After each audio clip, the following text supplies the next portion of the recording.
Whoa! Look at that! There's a big fish. Oh my God!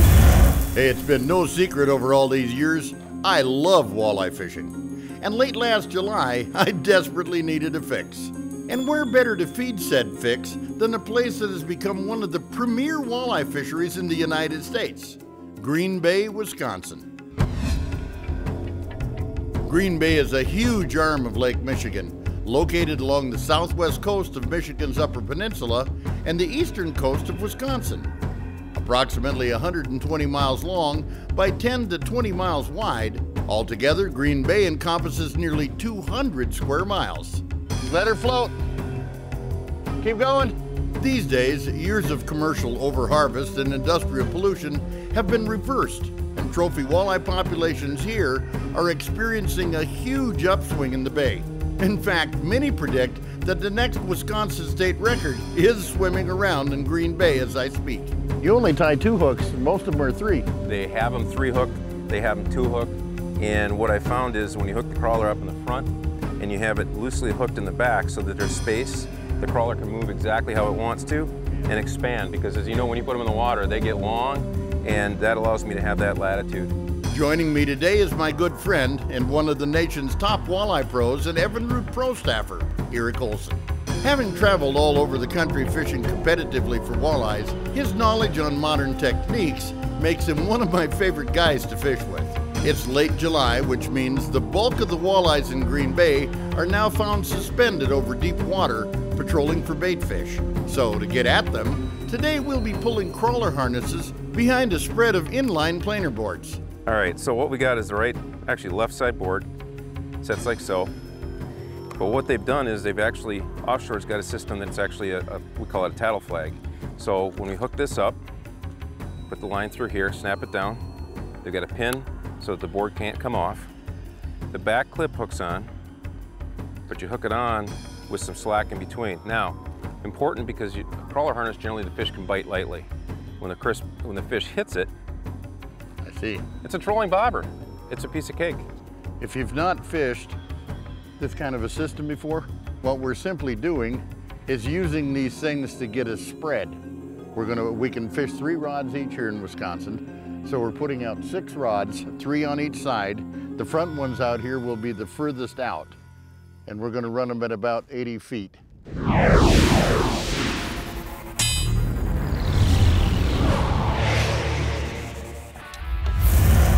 All right, important setting these up too, babe, is in the harness, basically what I do is I hook 3 rings down from the nose so it goes right straight across the nose and allows the crawler. Let me see that.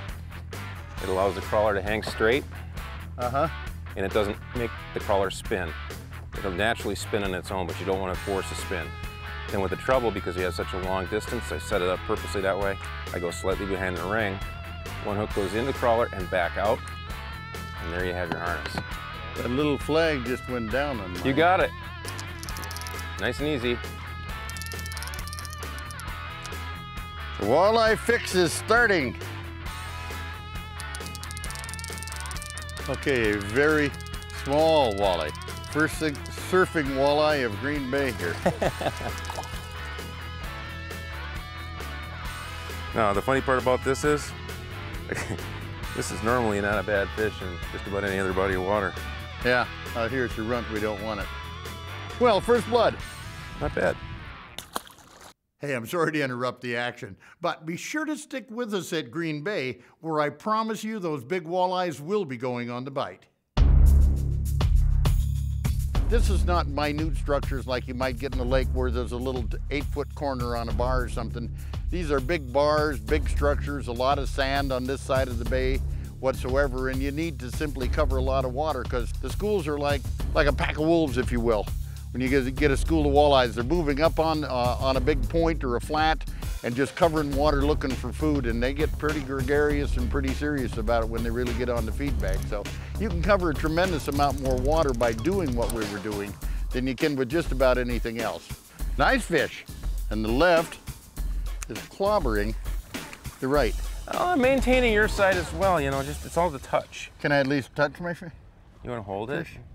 What's important here is having a good spread of lines, and when you're setting your lines out, making sure you attack several different levels, because a lot of times you may mark the fish that are, let's say, 10 feet down and below, but because the boat will scare the fish away, you're not going to catch that top half, or maybe that 14, 15 foot section, they may be spooked away as well. So we ran baits to where some of them were up a little higher in the water column. It's a real simple process, but being consistent so you're not running a bunch of different weights when you're starting out is important.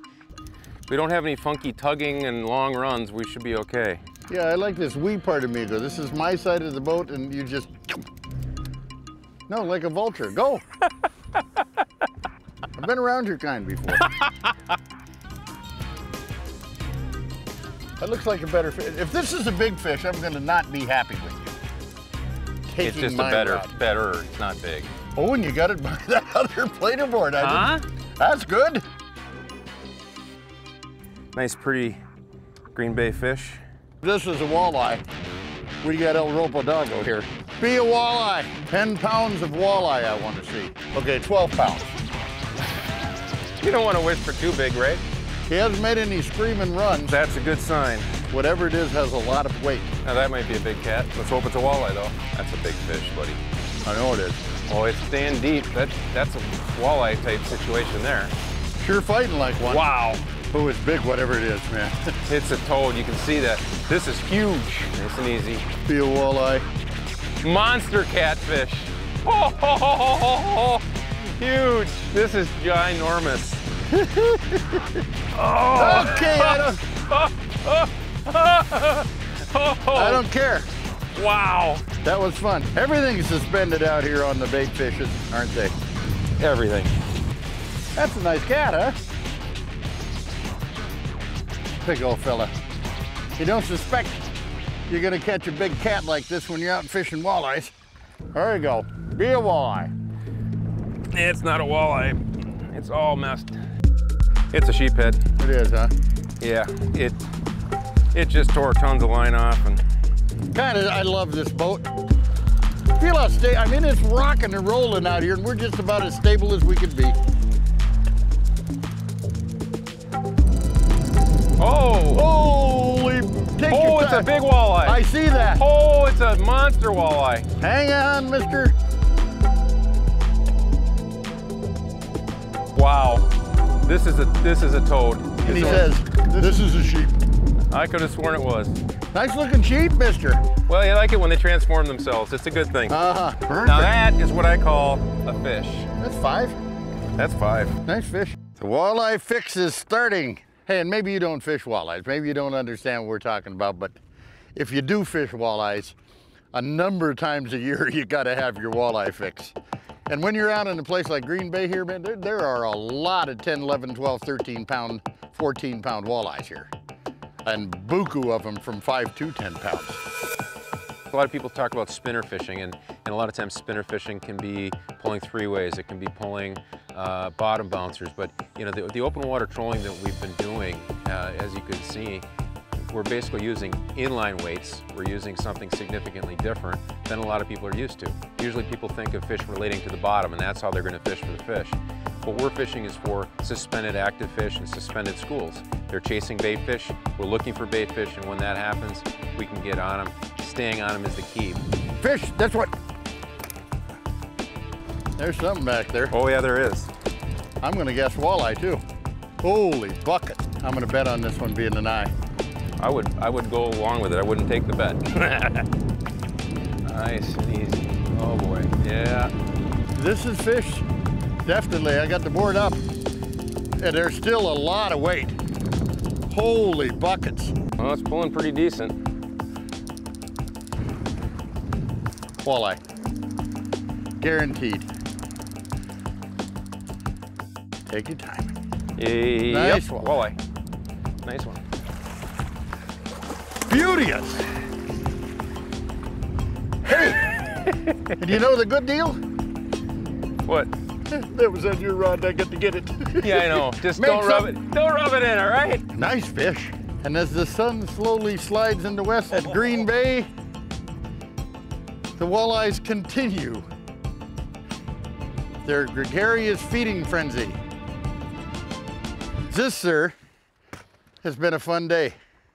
Good Fishing is being brought to you by Polarcraft Boats, catch bigger fish. St. Croix Rods, handcrafting rods for over 50 years.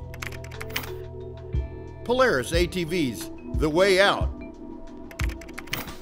And by Wilderness Athlete, where's your wilderness? So what could possibly be better than fishing with a good friend who happens to be a professional walleye angler? Actually, it's tag teaming with two of them. You, Eric, nice to meet you. Nice to meet you. You missed out yesterday. So today, Hugh McAloon joins Eric and I as we head back into Green Bay with the same game plan as yesterday, pulling crawler harnesses behind inline planer boards, looking for big walleye.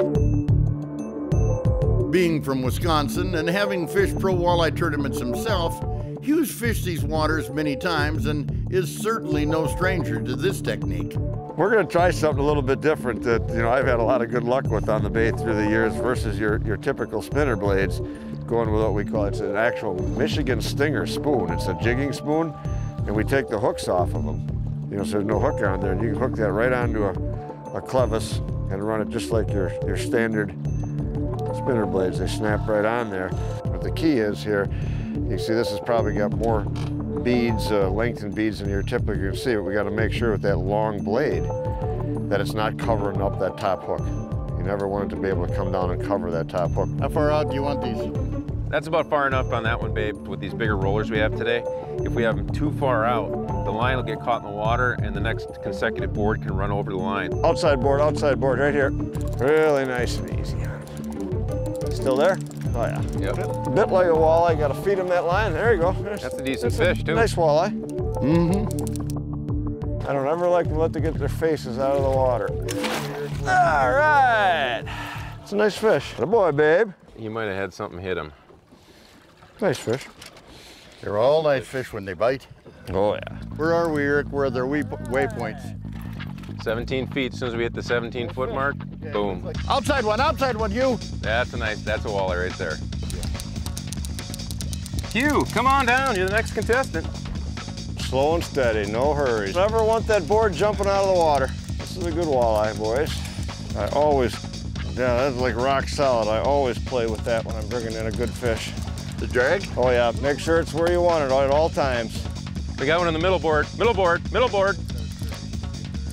Tell you one thing, I do love the back of this boat. It gives you a lot of room to fish and see. Here he comes, Eric. Yep, I'm seeing him.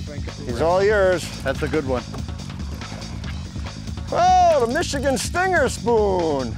You start to have mass chaos, and right now we can't even get all our boards out. That's a nice Bay Walleye. Yeah. It's gonna be pretty nice fish, boys. Nice and easy. What I always try and do is you never want that board to come out of the water. Just bring it in nice, steady, slow, let the fish the way that board. My guess is we got a walleye. Decent? No, unless he's just playing hooky. Oh, he is. Big fish. Oh boy, it is a big fish. Big fish. Yep. Oh, Nice. there's a big fish. That's what we're talking about. Nice fish. Not as big as I thought. That's What a a big beauty. fish. They're nice and fat and healthy. Yeah, it's a Too solid big walleye. to eat, though. Oh, here you go, girl. Watch. This is a St. Croix planer board rod. First thing you'll notice is it telescopes because it's long. This way you can get it into a rod box, and that's nice. Outside board's got a fish. I'll get that, babe. But secondly, it's got a real light action to it, a soft action. It's made for this kind of fishing. Definitely got it. Because you're taking boards off and so forth. You want a long rod like this, a soft one, where you can keep that tension on the fish even while you're monkeying with the board. As soon as that board released, your rod is up. You've still got tension on the fish, and without this kind of stuff, you just go with standard walleye jigging rods or rigging rods that are not made for this kind of fishing. You're just not going to be as successful. And he scores! Eric and I have fished together for a long time, and I just truly enjoy fishing with him. He fishes like I do. He thinks like I do. He's just constantly going and going and going. I got it. Today I haven't caught a lot today.